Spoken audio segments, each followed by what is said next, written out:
Thank you once again for making Locked On Cougars your first listen of the day. Hope you all are doing well on this Wednesday. I'll be frank. Some of you probably are noticing I've got some backs under my eyes. I have not slept a lot this week. I've had a lot on my plate, obviously, with my radio job and this podcast, more so than ever. But I am just ecstatic to be watching this BYU basketball team doing what it's doing. Monumental run here, 7-game win streak heading into senior night. They're going to need some extra R&R. Now, the team did stay overnight in Ames due to inclement weather in terms of trying to travel out and fly home overnight. So they'll travel back today. There's some people who actually believe that's in their best interest as athletes. The NBA is looking more into this in terms of, do you travel right after a game or do you stay overnight and sleep? And the trend seems to be more staying overnight and then traveling the next day seems to be better or more optimal for athlete recovery. So BYU's got to get these guys recovered quickly because senior day is coming. University of Utah coming to Provo for senior day. BYU played an extra 10 minutes of a hard-fought game. But the bigger point I want to talk about today is the fact that BYU has got a bunch of what I like to call unsung heroes helping them do what they have done amidst this 7-game win streak. And I want to start off with a guy that he gets his plaudits at points in games, but if you were to watch him singularly throughout a game, you'd be absolutely floored, I think, at the work rate he puts in, and that's Mawit Mag. Remember, Mawit came to BYU, known as a defensive stopper, was a standout player during his time at Rutgers, was the Maryland coach called him the best single defender in college basketball, and he was glued to the bench early on the season for BYU. Then we saw in that Wyoming game, if I recall, it was Wyoming game, that Richie Saunders took that shoulder to the face, gets a concussion, a laceration of his lip, and he's out for the game. Mawit Mag steps in and finally sees some extended playing time and really reveals himself to be a really nice piece. Kevin Young said after that game, I've got to find a spot for Mawit to fit into the lineup. And Mawit, during Big 12 play, has become the consummate 3-and-D player for BYU. His offensive repertoire has never been deeper than it is right now, and his defensive chops, man, the dude just absolutely gets after it, and you can tell he relishes the opportunity of playing that stopper role. He takes on the opposing team's best player, wherever they may be on the court, and he just D's them up. He is absolutely relentless. His work rate is incredible. I'm floored. He contributes as much as he does to the offensive side of the floor because he puts out so much energy on the defensive end. And Mawit, he deserves credit for what he is doing because BYU's not where they're at right now without him doing what he's doing. Another guy that I think has come into that similar type role is Trey Stewart. Remember, Trey was glued to the bench deeper than almost anybody in BYU basketball history. He could not find his way onto the court. But since entering in that West Virginia game when this 7-game win streak kicked off, his level of play has ticked up and up and up. And last night, that key defensive series for BYU at the end of the game, he and Mawit Mag were the two defensive stoppers that essentially sealed that win for BYU with that defensive, their defense in that final sequence. Trey is an unsung hero. He doesn't have a huge role. I acknowledge that, but his role, he is fulfilling it to the best of his ability. And he's seeing a little bit of an uptick in his time.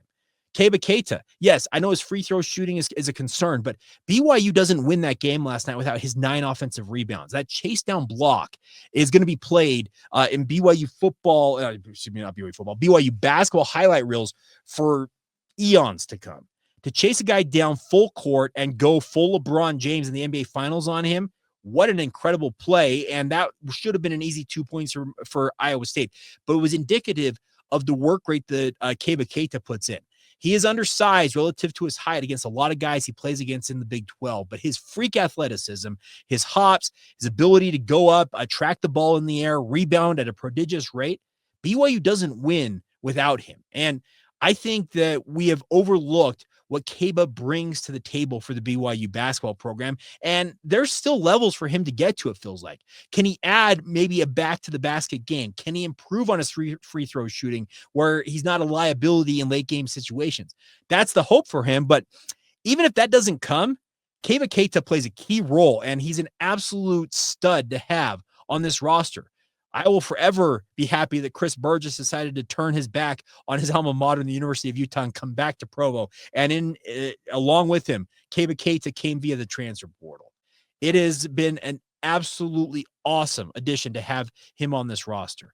Other guys to a lesser level have had to adjust their games. Dallin Hall, he's had to share the spotlight with Jaeger Demon at point guard. What did he do last night? All he did is put BYU on his back in multiple circumstances and has a season best 22-point performance. I love Dallin Hall late in games because he's fearless. He will get switched on to big men, and you see him say, okay, he's licking his chops, and he's like, all right, let's watch this. I will forever in my mind, remember him sticking that three in the eye of Hunter Dickinson a year ago when BYU got that monumental upset at Allen Fieldhouse over the Kansas Jayhawks. He had a couple of those in this Iowa State game. Dallin, in his heart of hearts, probably wants more of the spotlight like he had last year than what he's had. It's essentially ceding some of that spotlight and maybe a majority of it to guys like Jaeger Demon this year.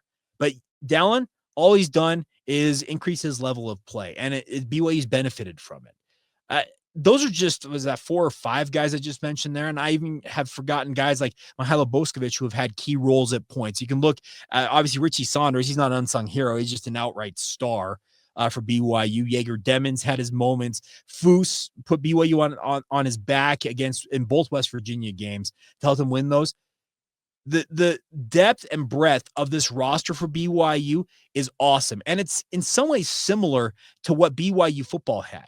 We had a discussion on DJ and PK earlier this week, and the discussion centered on who are the star players from the BYU football program. You can point to is like, that's the guy that led them to glory. There's not really one guy that you can point to.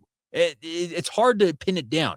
This BYU basketball team, it's probably more that Richie Saunders is that guy, but even then, Richie's had some fairly quiet games, and other guys have stepped up to fill that void. That is the mark of a really good team, to use that team as what it means. You have a full roster, 11 plus guys who are contributing. And when one guy may not be at his best, I think Foose was struggling mightily against Iowa State. Well, guess what? Keba Keita, Mihailo Boskovic stepped up in the post for BYU in that win against Iowa State. The previous game, well, Foose picked it up for Mihailo and Keba and had that 20 and 10 performance. It's nice to see BYU getting these performances, as I said, from those unsung heroes, and they deserve their plaudits. I absolutely am enthralled with what Mawit Mag brings to the table for BYU. What a pickup he was in retrospect, because once again, they don't get to where they're at without him, but he's just one of 11 guys here who have been critical cogs in leading BYU to glory this season. It's been a really, really fun ride, and I, for one, I'm not ready for it to end anytime soon. I hope they make a run in the NCAA tournament. I'd love to see them make the Sweet 16, the Elite 8, heaven forbid, finally make it to a Final Four. That may be wishful thinking because, once again, they won with 29 turnovers last night, but I think this is a team that understands that the sum total of the parts is making up for having just one stud player. Remember the Jimmer Fredette era for BYU? Jimmer was BYU on that team, but he couldn't have done it without guys like a Jackson Emery alongside him and some of the other key pieces around him, Brandon Davies and the like. This year's team, it's not as star heavy. It doesn't have Richie Saunders going for 50 plus like Jimmer did at points. He scores 30 plus. That's great. But BYU is a better overall team cohesively, I think, just in terms of the contributions across the roster, how balanced it is, than maybe even that Jimmer Fredette team. And I'm not trying to denigrate the legacy of Jimmer because that was one of a kind to watch him do what he did back in 2009, 2010, that era.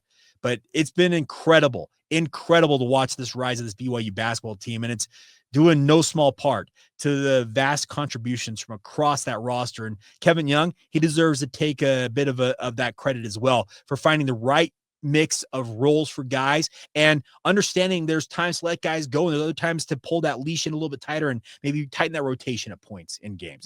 It's never an exact science, but Kevin Young, he has proven to have a really, really deft touch to helping BYU do what they have done so far this year. All right, we'll finish up today's show on the Big 12 and more the football front of things.